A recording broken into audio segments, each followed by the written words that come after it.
Pemirsa, Pileg dan Pilpres telah usai. Kini pesta demokrasi berikutnya ialah pemilihan kepala daerah.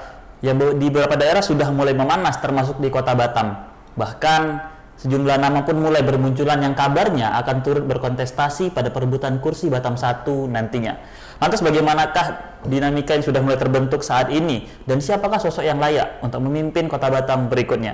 Untuk membahasnya telah hadir bersama saya Pak Zamzami Akarim, pengamat politik sekaligus akademisi. Selamat datang Pak Zamzami. Ya, selamat pagi, selamat berpuasa ya masa ini. Kemudian juga ada Muhammad Rehan Zafir, Ketua Umum Himpunan Mahasiswa Kota Batam. Selamat datang Rehan. Ya, selamat pagi Pak. Ya, dan telah bergabung bersama kita via Zoom meeting Pak Amsakar Ahmad, Ketua DPC Partai Nasdem Kota Batam, sekaligus Wakil Wali Kota Batam saat ini. Selamat bergabung Pak Amsakar. Terima kasih Erudin. Ya. Selamat bergabung juga Pak Zamzami, Pak Rehan. Selamat pagi Pak Am. Ya, siap jadi terdakwa hari ini. Kasih. Ya baik, pertama kita akan coba ke Pak Zamzami dulu Pak, mengingat kontestasi sudah semakin dekat ya, pilkada baru saja selesai Pilpres dan Pileg kita, dan satu hal yang paling memanas, yang bisa dibilang cukup memanas saat ini di Kepri, perebutan kursi Batam 1. Seperti apa Pak? Ya, kursi Batam 1 ini seksi pertama bahwa Wali Kota Batam itu sekarang ini sejak 2000 berapa ya? Itu ex officio sebagai Kepala BP Batam. Artinya Batam yang semula ada 2 nakoda sekarang dipegang oleh 1 nakoda. Nakoda dengan 2 mesin. Mesin yang satu mesin APBD, mesin yang lainnya adalah mesin APBN yang masuk di dalam pos milik BP Batam. Jadi ini 2 mesin, atau kalau kita bisa 2 gardan kendaraan 2 mesin yang bisa menggerakkan atau bisa dimanfaatkan untuk membangun Kota Batam dengan cepat ya. Terutama dalam kalau kita lihat konteks Batam ini sejak dulu merupakan satu kota yang dipersiapkan menerima investasi besar-besaran ya, sebagai pusat investasi bahkan pusat investasi dunia ya di Indonesia, dan dia menjadi pusat pertumbuhan ekonomi yang mendorong pertumbuhan ekonomi nasional. Itu yang pertama. Yang kedua, dia menjadi seksi juga karena akhir-akhir ini kalau kita lihat nampaknya kontestasi ini menjadi makin tajam, kompetisi. Tetapi kompetisi bukan antar partai yang berbeda. Uniknya di Batam begini nih. Jadi mohon maaf Pak Am, jadi kalau kita melihat Batam selama ini dikuasai oleh Partai Nasdem, dan pada pemilu 2024 yang lalu luar biasa Nasdem memperoleh suara terbanyak ya, kursi terbanyak di Batam. Kalau tak salah dia akan memperoleh 10 kursi. Yang lain-lain diikuti oleh PDIP hanya 7 kursi. Lalu Gerindra yang mesinnya tuh adalah mesin yang kuat juga sebenarnya, tetapi hanya perolehan 7 kursi. Bahkan Golkar hanya 6 kursi. Jadi Golkar bahkan setara dengan PKS ya, yang 6 kursi. Artinya komposisi kekuatan politik di Batam itu nampaknya makin kuat dipegang oleh Nasdem, dan partai lainnya itu rata-rata ya, rata-rata air. Jadi mereka yang partai lapisan kedua itu antara 7 dan 6 kursi itulah yang nanti akan menjadi saingan berat atau menjadi mitra yang berat ya. Jadi bisa saja nanti Nasdem maju sendiri atau Nasdem mengambil rekan mitra dari PDIP dan sebagainya, atau bahkan dengan Gerindra, karena itu nampaknya politik kita ini kan bukan semata-mata partai kita ini tidak dibedakan karena ideologi yang berbeda, tapi karena tergantung dia bisa bekerja sama tergantung kepentingan yang berbeda atau kepentingannya sama. Jadi itu 2 hal yang bisa bisa kita lihat panasnya nanti suhu politik menjelang Pilkada Batam. Dan saya katakan tadi bahwa kompetisi dan persaingan di Pilkada Batam itu justru datang di antara kader Nasdem sendiri. Ya, terus terang saya kaget juga waktu Pak Amsakar, beliau deklarasi dengan Pak Irwansyah maju melalui jalur independen. Padahal kita tahu Pak Amsakar ini adalah ketua Partai Demokrat, Partai Nasdem di Batam ya. Sedangkan perolehan kursi Nasdem itu 10 kursi. Ini adalah satu mesin politik yang luar biasa yang bisa digunakan untuk memobilisasi pemenangan dalam pilkada ya. Nah, tetapi sayangnya mungkin ini ada strategi, saya nggak tahu, nanti kita tanya sama Pak Amsakar kenapa beliau kok maju melalui jalur independen, dan pasangannya Pak Irwansyah. Irwansyah itu adalah dari P3. Kita tahu P3 hanya peroleh 1 kursi. Kira-kira ini pertimbangan-pertimbangan ini yang kita belum tahu. Sementara rivalnya dulu adalah kader Nasdem, istri Pak Rudi. Pak Rudi adalah ketua Partai Nasdem provinsi ya. Nah ini baru kita lihat panasnya ini terjadi ketika di dalam internal Nasdem terjadi kompetisi yang sangat tajam ini.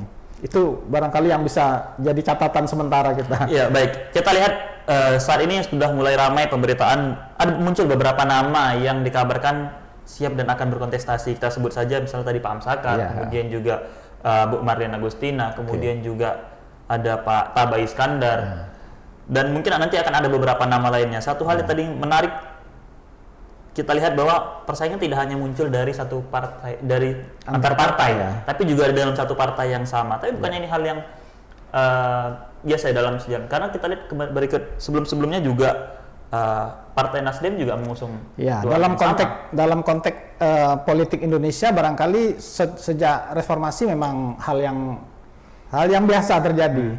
Tapi secara teori itu hal yang agak ganjil ya.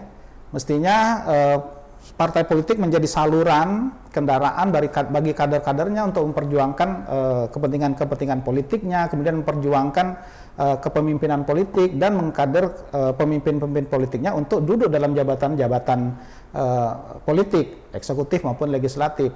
Mereka mestinya secara ideologis bisa memperjuangkan ideologi partainya.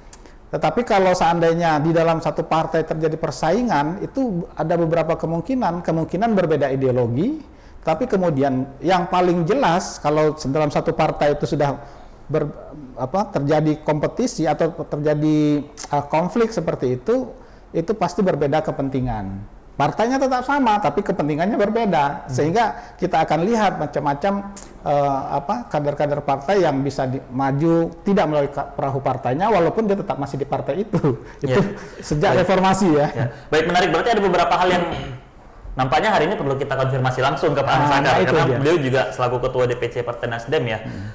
Kita coba tanyakan langsung, Pak Amsakar, sejauh ini satu hal yang paling menarik dianggap oleh Pak Zamzami ialah kontestasi antar kader partai sendiri, terutama Nasdem ya.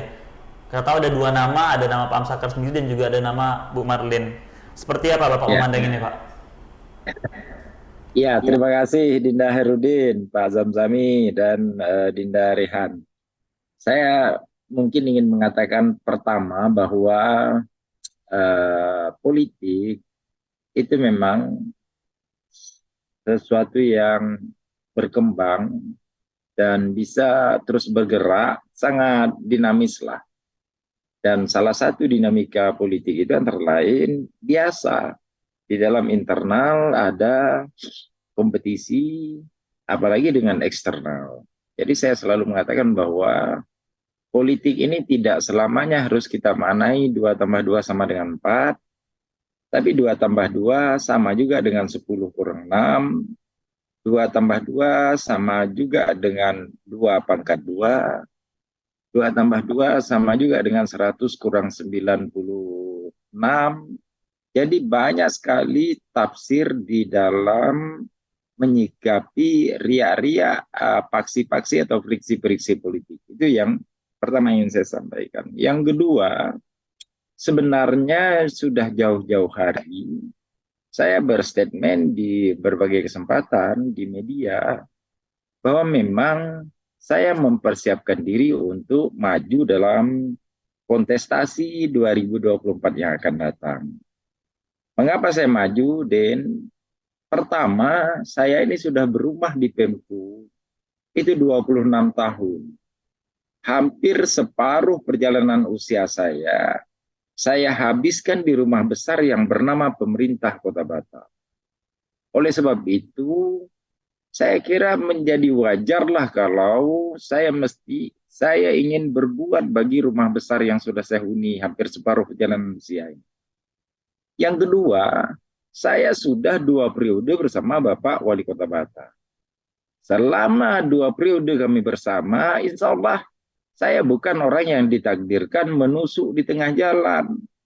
Saya bukan orang yang membuat paksi-paksi di dalam, membuat kisruh di dalam.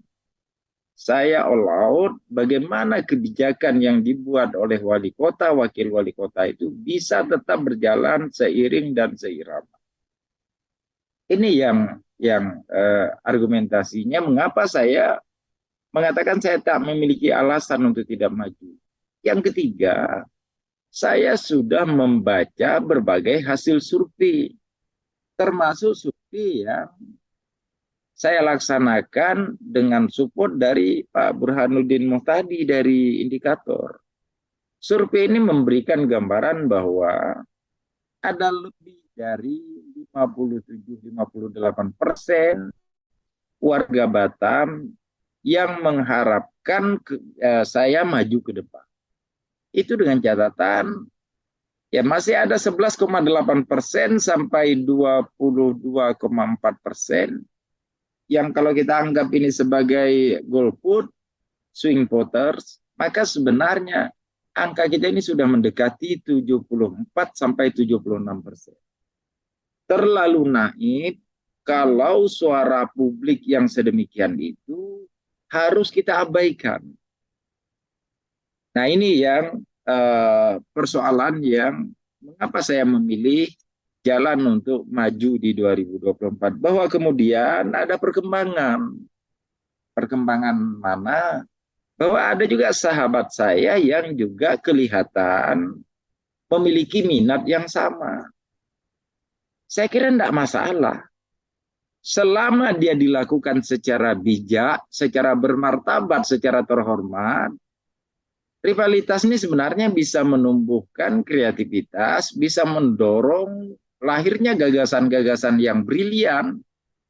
Tapi kalau sikap ini diambil dengan cara berpihak penyelenggara hari ini, mematikan sahabat sendiri misalnya, ini saya pikir langkah-langkah yang tidak bijak.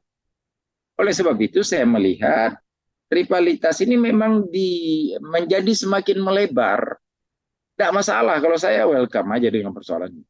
Tidak ada hal yang membuat kita harus merasa berkecil hati, karena politik itu, Pak, kalau kita memang betul-betul menjadi orang politik murni, kita memang bisa menjadi pemangsa bagi yang lain. Saya kira inilah kondisi yang terjadi, dan walaupun kata Pak Zamzami tadi ini adalah hal yang tidak lazim karena di dalam satu partai politik tertentu, nah saya mau mengatakan bahwa realitas yang kita alami saat ini memang seperti itu Pak Zamzami. Ya, saya menganggap di antara kami berdua, karena sekarang berada pada tubuh yang sama, sekiranya juga tetap endingnya akan berkompetisi ke depan, maka salah satu di antara dua harus mencari jalan lain. Nah, saya kira begitu, Pak Zamzami, Dinda Herudin. Ya, baik. Menarik tadi sempat Bapak singgung juga ya bahwa ini merupakan dalam politik saling dinamis dan segala macamnya. Tapi tadi juga sempat tersebut perihal rivalitas. Sejauh ini Bapak memandang rivalitasnya seperti apa, Pak? Ya, seperti yang kawan-kawan lihat lah, bahwa untuk kursi Batam 1 diminati oleh sejumlah orang. Dan salah satu yang berminat itu adalah sahabat saya sendiri. Barangkali sahabat saya ini juga mengatakan bahwa salah satu yang berminat itu ya saya, sahabatnya sendiri. Nah, saya mengatakan bahwa rivalitas yang terbangun ini menurut saya sebenarnya juga menandakan keberhasilan kita dalam satu partai politik, ya bahwa ada sejumlah kader yang dapat dimajukan atau yang dianggap memiliki kompetensi untuk maju ke depan. Nah, itu sisi yang saya syukuri. Tetapi pada sisi yang lain, sekiranya kedua-duanya tetap ingin melanjutkan langkah perjuangan ini, maka satu di antara dua itu harus memilih jalan yang lain. Demikian. Mungkin saya mau tanya juga nih sama Pak Amsakar. Silakan. Ya, Pak. Ya, kebetulan beliau adalah ketua DPC, Ya, ketua DPC. Nasdem ya. Kalau Ya. dikatakan Ibu Marlin adalah rival satu partai, rasanya Bu Marlin sudah pindah partai itu, pindah rumah ya. Terakhir Gerindra. diisukan sempat dekat dan akrab dengan Gerindra seperti itu. Sebetulnya kita Ya. udah undang juga Pak beberapa nama, termasuk juga ya Pak Tabe Iskandar dan Ya. beberapa yang diisukan bakal ikut berkontestasi. Namun hari ini yang terkonfirmasi hadir hanya Pak Amsakar. Kalau kita hadir semuanya bisa langsung kita konfirmasi. Biasanya. Itu yang menarik Ya, ya. kita pastikan dulu. Pak Amsakar, Bapak adalah ketua DPC Partai Nasdem Kota Batam. Ya. Kalau Ya, dikatakan tadi rival separtai seperti itu, sementara di beberapa waktu belakangan kerap ada isu Bu Marlin begitu dekat dengan Partai Gerindra. Lantas seperti apakah selama ini atau sejauh ini Bu Marlin masih tercatat sebagai anggota Nasdem ataupun atau- kader Nasdem? ya. Baik. Soal posisi kita di partai politik, alhamdulillah sampai dengan saat ini saya masih ketua DPD. Ya, kalau sebutan untuk Partai Nasdem, DPW Provinsi, DPD Kota Batam, kota atau kabupaten. Nah, sampai hari ini Pak Zamzami saya masih menjadi ketua DPD. Dan karena itu saya tentu saja merasa punya peluang yang sama untuk mendapatkan kendaraan ini. Dan saya pikir seperti yang Pak Zamzami sampaikan Ibu Marlin, soal Ibu Marlin ini sebagian diantaranya saya tidak juga detail memahami soal posisinya di partai sahabat kita atau bagaimana, saya kurang detail memahami itu. Yang saya pahami, Ibu Marlin pun sampai saat ini masih menjadi bagian dari Partai Nasdem. Masih keluarga besar dari Partai Nasdem.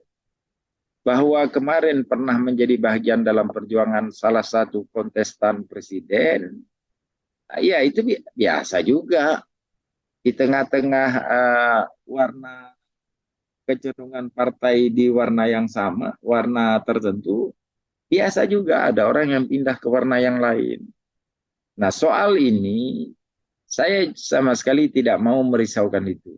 Seandainya memang partai ini kemudian memutuskan A yang dapat, tidak ada persoalan, atau B yang dapat, ya A mesti mencari jalan lain.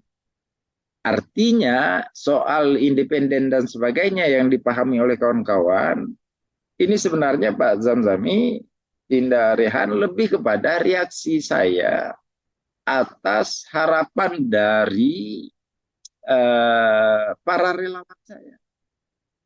Ini bahkan sudah dinyatakan di dua kesempatan. Pertama, pada saat halal bihalal di Hotel King setahun yang lalu, relawan sudah mengusulkan agar saya mempersiapkan diri di jalur independen. Lalu yang kedua, pada saat hujan lebat di rumah dihadiri lebih dari 800 orang, itu muncul kembali. Pak, sebaiknya persiapkan dirilah, persiapkanlah opsi alternatif, karena bisa jadi nanti partai-partai ini diborong. Nah, kami tidak ingin Bapak tidak maju. Ayo kita sama-sama berikhtiar. Untuk hal itulah saya respon, ayolah kalau udah seperti ini, sudah 2 kali para relawan berbicara soal jalur independen. Bagi saya, apa yang disampaikan oleh para relawan ini menjadi tantangan sendiri, dan karena itu, saya juga ingin menantang para relawan. Sanggup enggak kita bekerja untuk itu? Singkat cerita, antara independen dengan jalur partai politik bukanlah sesuatu yang perlu dipertentangkan. jalur independen tidak menegasikan jalur partai politik. Justru saya melihat jalur independen bisa komplementer, bisa saling melengkapi, bisa saling memperkuat dengan jalur partai politik. Malah kita memiliki keuntungan. Lebih awal bisa bergerak dan dihalalkan dari sisi regulasi. Nah, Mei kita sudah mulai daftar kalau melalui independen. Artinya sekarang wajar kalau kemudian kita mulai berbicara untuk mengharapkan dukungan dari warga. Sedangkan kalau kita maju di jalur partai politik, Agustus mainnya. Nah, jadi kira-kira begitulah kaji-kaji asbabun nuzul, asal muasal lahirnya statement jalur independen itu. Kira-kira begitu, Den. Paham Sakar, tapi kalaulah jalur independen dianggap sebagai alternatif, apakah tidak ada potensi ataupun opsi untuk nantinya maju mungkin berdua bersamaan, entah siapa yang menjadi Batam satu? Ya. Salah satunya? Ya, sampai hari ini ikhtiar utama saya itu adalah maju di jalur politik. Tetapi saya juga ingin memberikan rasa hormat saya terhadap apa yang disampaikan oleh para relawan. Sebenarnya hanya itu, Dinda, mempertemukan dua hal ini. Karena bagi saya, kerja yang ditunjukkan oleh tim independen ini bisa menjadi barometer sejauh mana keseriusan militansi mereka. Yang kedua bisa menjadi barometer sejauh mana dukungan publik ini diberikan kepada kita. Yang ketiga bisa menjadi barometer efektivitas kinerja yang dibangun oleh para relawan. Relawan kita ini lebih dari, relawan saya ini ada 104 nama. Ada nama Sabar, sahabat Bang Amsakar, ada nama Pendekar, pendukung Kanda Amsakar, ada nama Belukar, belusukan untuk Kanda Amsakar, ada nama Akar Besi, pendukung Amsakar dari Tembesi, ada nama Saham, sahabat Haji Amsakar, dan berbagai nama lainnya. Itulah antara lain yang kemarin mengusulkan opsi jalur independen. Kira-kira begitu. Nanti kalau sudah partai politik memberikan dukungan untuk perjuangan ini, tentu saja kita bisa perbincangkan lagi komposisi-komposisi yang sudah terbangun. Nah, karena memang politik ini dinamis, Den. Bisa berubah mainnya menit per menit, detik per detik. Kira-kira begitu. Baik, paham Sakar. Pak Zamzami, kita coba lepas sedikit dari dinamika antara Pak Amsakar dan juga ya rivalitas partainya lah seperti itu. Kita lihat ada beberapa nama lainnya kok yang juga diisukan bakal maju seperti Pak Tabai Iskandar. Anda melihat seperti apa potensi-potensi nama lainnya? Ya, sementara ini kan kalau kita lihat komposisi, kita lihat biasanya yang akan maju itu dia akan mengukur komposisi kekuatan partainya juga. Seperti Pak Amsakar sebenarnya, makanya muncul pertanyaan, beliau dengan komposisi Nasdem yang demikian kuat ya, dengan 10 kursi itu memilih jalur independen. Dan kita bisa melihat bahwa sebenarnya partai-partai yang mendapatkan kursi ya di lapis kedua, misalnya ada PDIP dengan 7 kursi, kemungkinan dia juga akan usung calon dari PDIP. Begitu juga Gerindra yang 7 kursi, bisa saja Gerindra punya calon 1 gitu ya. Karena kalau dugaan kita, Bu Marlin ini karena pada Pilpres kemarin beliau masuk sebagai kalau nggak salah pembina. Tim pemenangan, tapi juga sudah masuk di dalam tim pembina ya Partai Gerindra. Walaupun Pak Rudi suaminya itu masih tetap sebagai Ketua DPW Partai Nasdem. Jadi ini dua, kalau kita baca Rudi dan istri itu menggunakan 2 kendaraan yang dia pegang ya. Masing-masing punya kendaraan sendiri.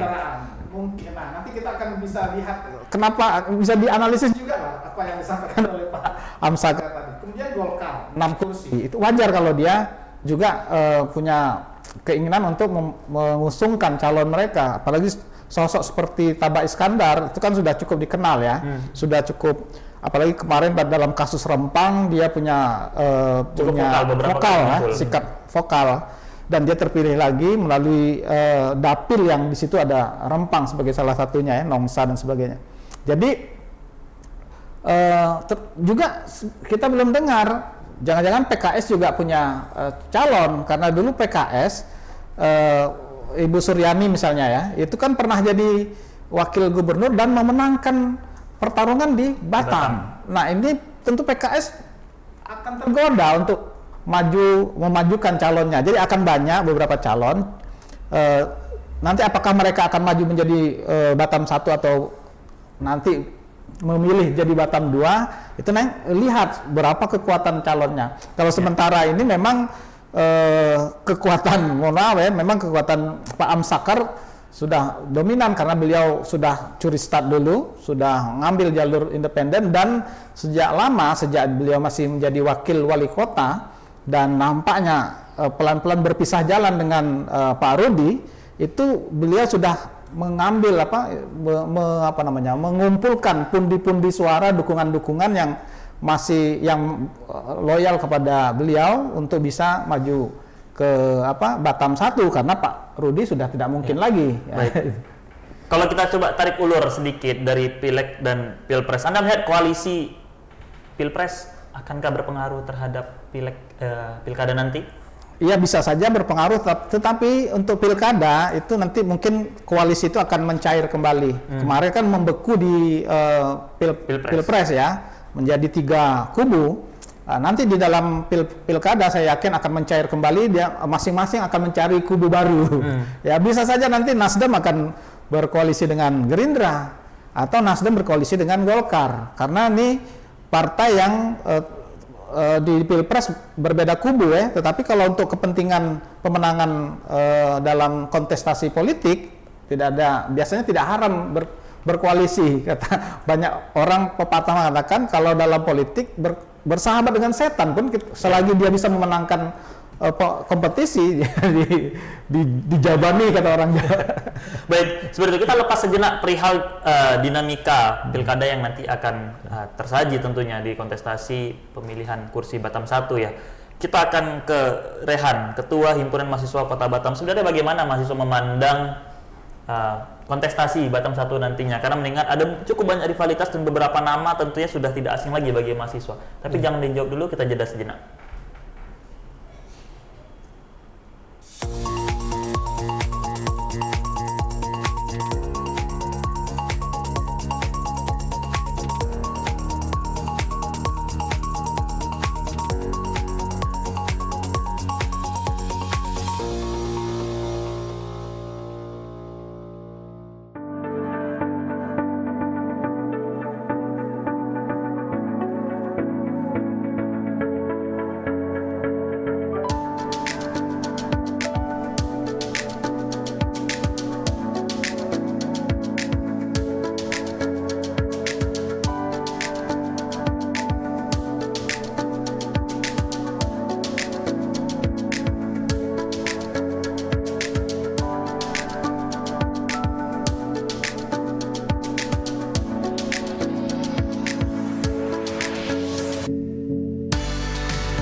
Baik pemirsa, kembali lagi bersama kami di program Siasat. Saya kembali kepada Rehan, Ketua Himpunan Mahasiswa Kota Batam.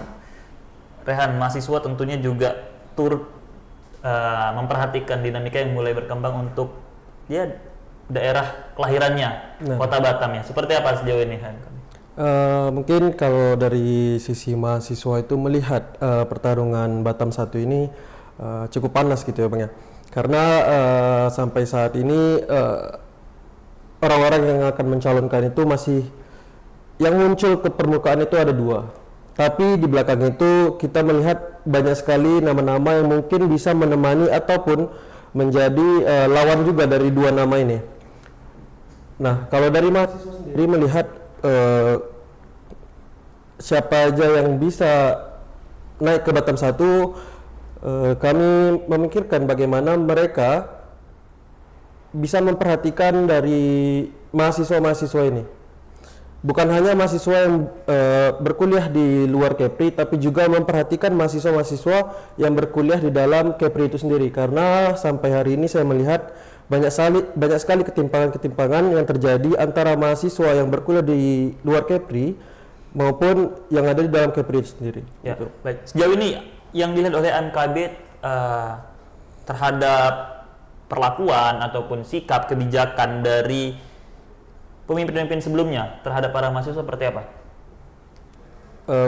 Kalau dari yang HMKB lihat bahwasanya misal dari beasiswa yang diberikan kepada mahasiswa dari Pemko Batam itu hanya menyasar kepada mahasiswa-mahasiswa yang ada di luar Kepri. Dan itu hanya menyasar kepada 5 kampus besar yang ada di Jawa. Seperti UGM, Unpad, UI dan sebagainya. Namun hari ini pemerintah Kota Batam masih kurang melihat ataupun memperhatikan mahasiswa yang ada di dalam Kepri itu sendiri, seperti di Tanjung Pinang, Batam, ataupun di kampus-kampus di Lingga dan sebagainya. Dan HMKB menginginkan siapapun yang bakal naik ke Batam 1 nanti dapat memperhatikan mahasiswa-mahasiswa yang ada di Kepri. Gitu.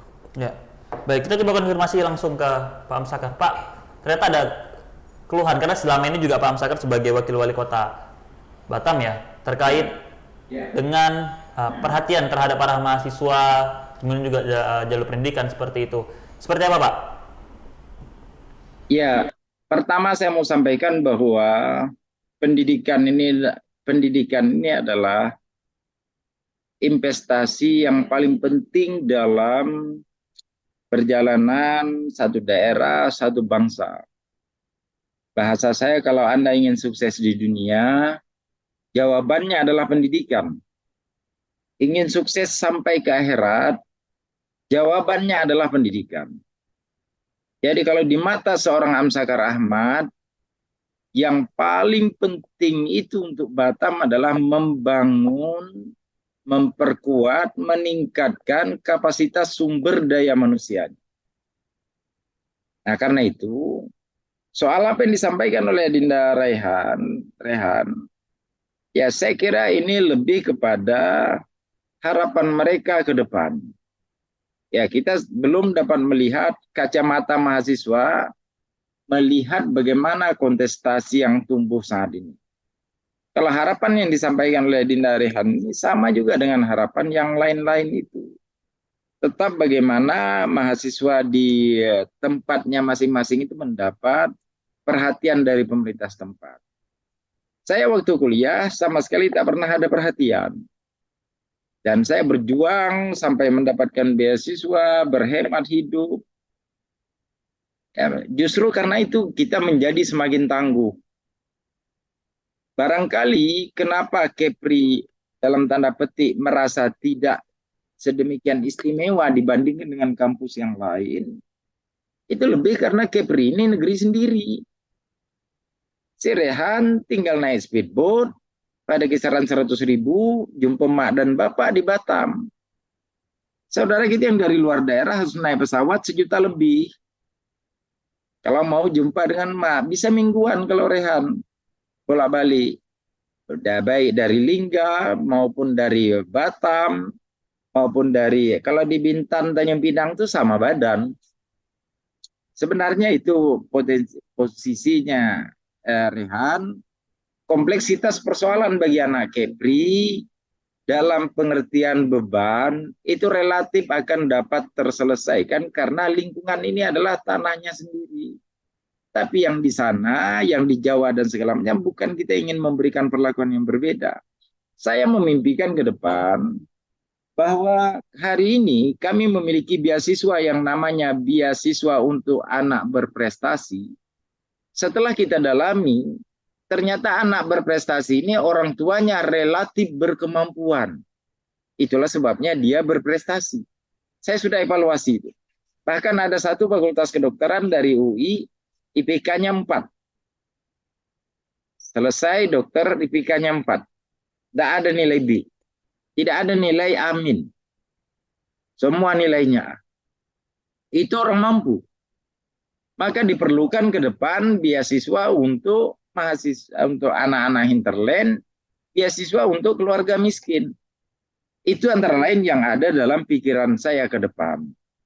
Nah, saya harapkan, Rehan, yang paling penting adalah bagaimana tuan-tuan membuat program, membuat agenda, membuat terobosan yang memang dapat menjadi pertimbangan bagi pemerintah daerah untuk support hal itu. Nah, saya harus mengatakan hendaknya pandangan tentang perbedaan perlakuan itu tidak usahlah kita kembangkan, tapi cobalah tumbuhkan kreativitas, tumbuhkan iklim organisasi yang baik, hadirkan itu dengan masyarakat, dengan pemerintah, sehingga pemerintah merasa memang anak-anak kita ini anak-anak yang sangat potensial. Didekatkan maksud saya dengan pemerintah. Misalnya awang undang abang di acara sana, ayo biar abang bisa lihat bagaimana sebenarnya aktivitas yang mahasiswa kita di sana. Jadi gitu Rehan, kalau soal mengakomodir, ya insya Allah ke depan kita akan akomodir itu. Saya katakan ada beberapa program beasiswa yang ingin saya berikan ke depan. Karena bagi saya SDM ini adalah nomor 1.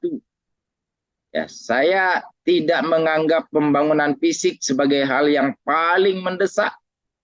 Tapi bagaimana membangun kapasitas SDM itu karena kita ini border area, daerah perbatasan. Kalau tidak cukup kuat kemampuan berkompetisinya, selesai kita 10-15 tahun ke depan.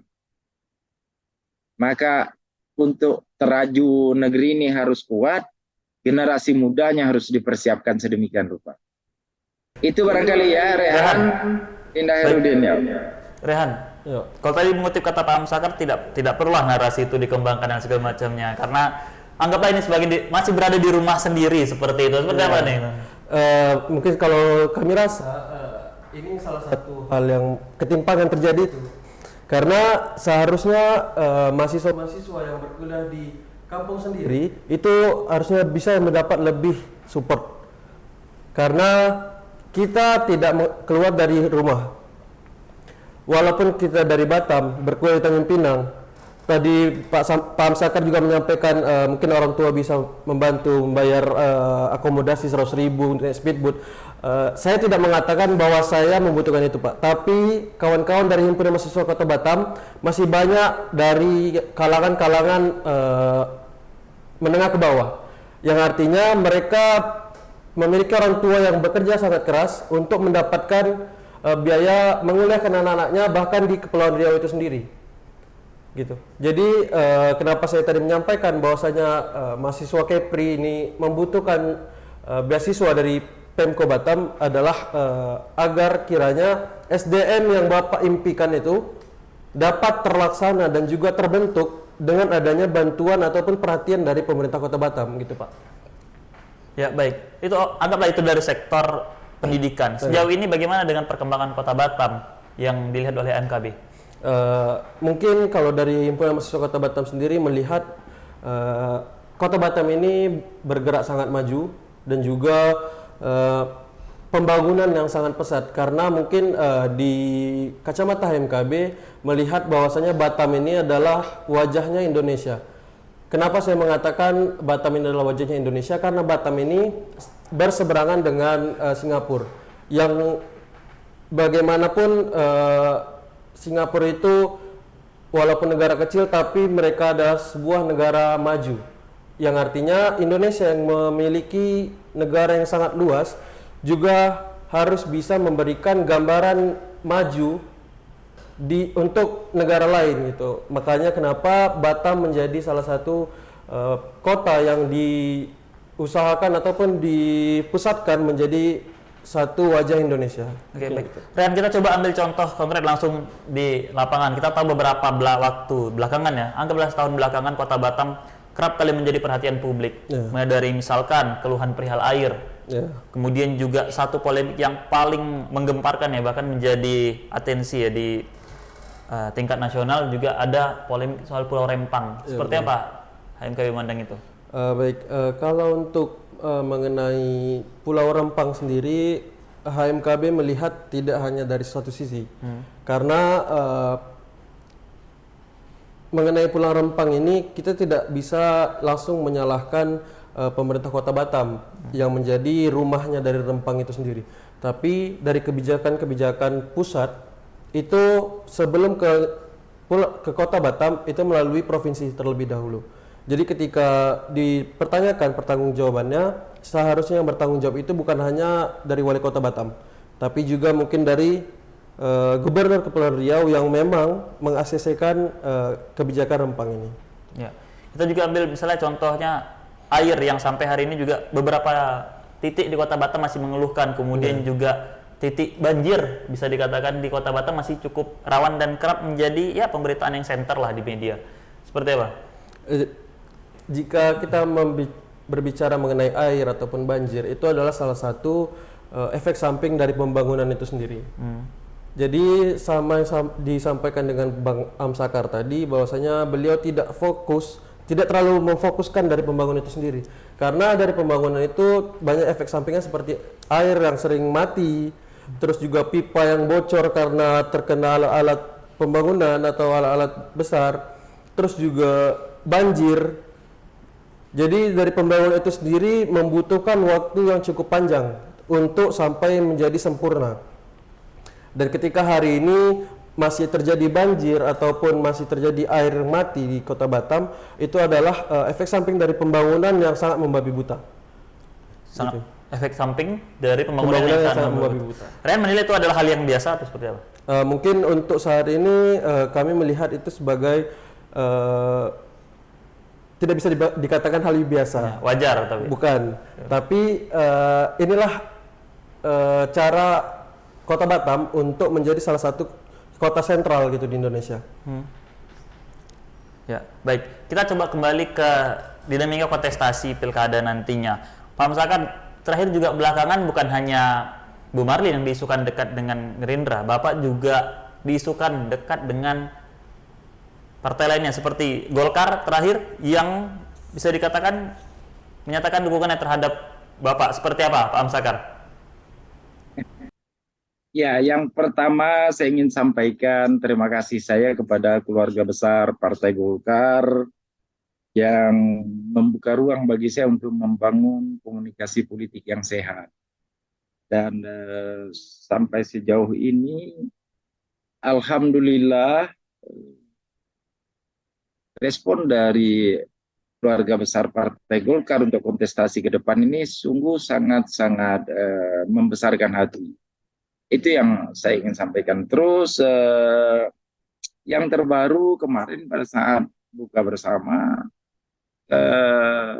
Pak Nur maupun Ketua DPW-nya, DPD kalau Golkar nggak salah saya, yang provinsi Pak Ma'ruf, memang secara jelas mengatakan bahwa mereka akan memberikan support untuk saya ke depan. Nah, saya pikir beginilah, ruang komunikasi partai politik itu terus akan abang bangun, akan dikomunikasikan terus sampai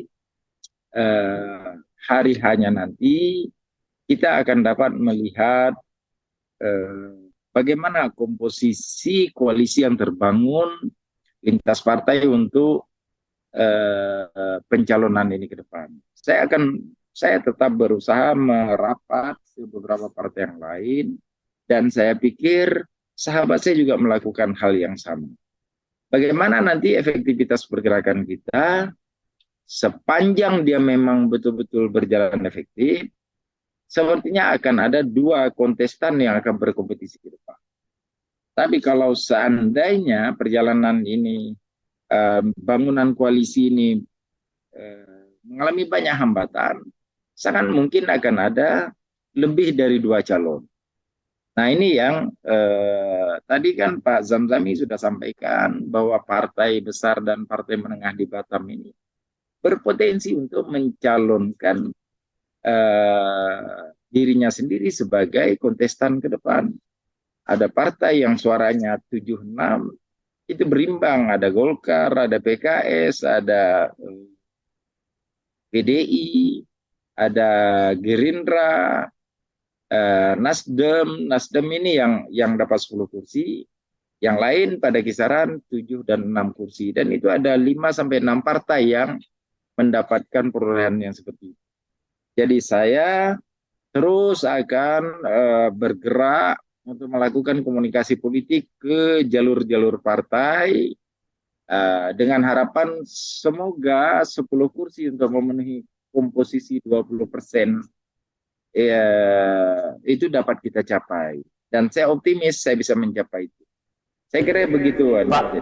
Baik, Pak Amsakar, apakah ini ada kaitannya dengan rivalitas partai tadi? Karena kan kalau ingin maju tentunya harus mendapatkan restu dari DPP. Lantas, apakah ini menjadi bisa dikatakan opsi lah jika nantinya tidak nyatanya Pak Amsakar tidak mendapatkan restu dari Partai Nasdem? Seperti apa, Pak? Ya, soal Partai Nasdem, nah saya pikir yang paling penting dalam soal politik ini adalah bagaimana mempersiapkan sejumlah opsi, ya, karena tidak bisa berdiri tunggal pada satu opsi saja.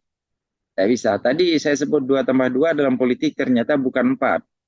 2+2 rupanya bisa juga 6+2. Begitu seterusnya. Ada banyak sekali tafsir yang bisa diberikan. Nah, karena itu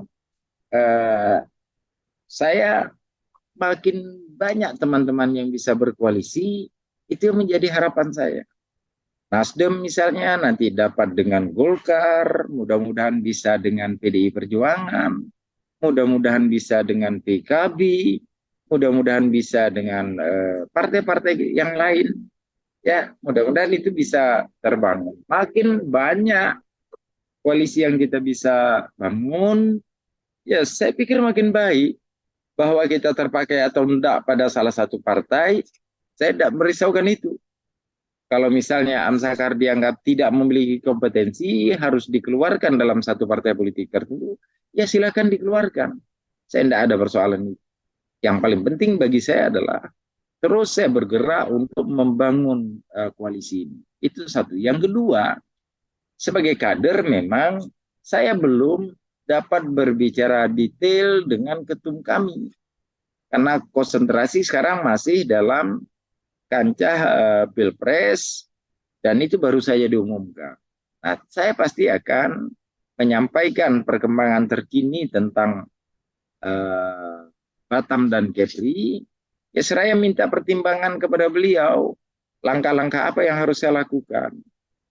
Nah, jadi saya tidak ada persoalan, Mbak. Tapi sangat mungkin, tapi rumusnya tidak akan mungkin ada 2 calon dari mendapat dukungan dari satu partai.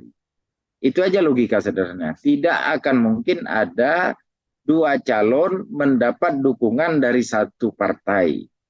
Tinggal apakah saya yang dapat atau sahabat saya yang dapat. Saya objektif aja soal ini. Kalau dapat, tentu saya itu yang menjadi harapan saya. Kalau tidak dapat, ya beri ruang bagi saya untuk bergerak di ranah partai politik yang lain. Simpel aja, Den. Tidak usah dibikin ribet, Den.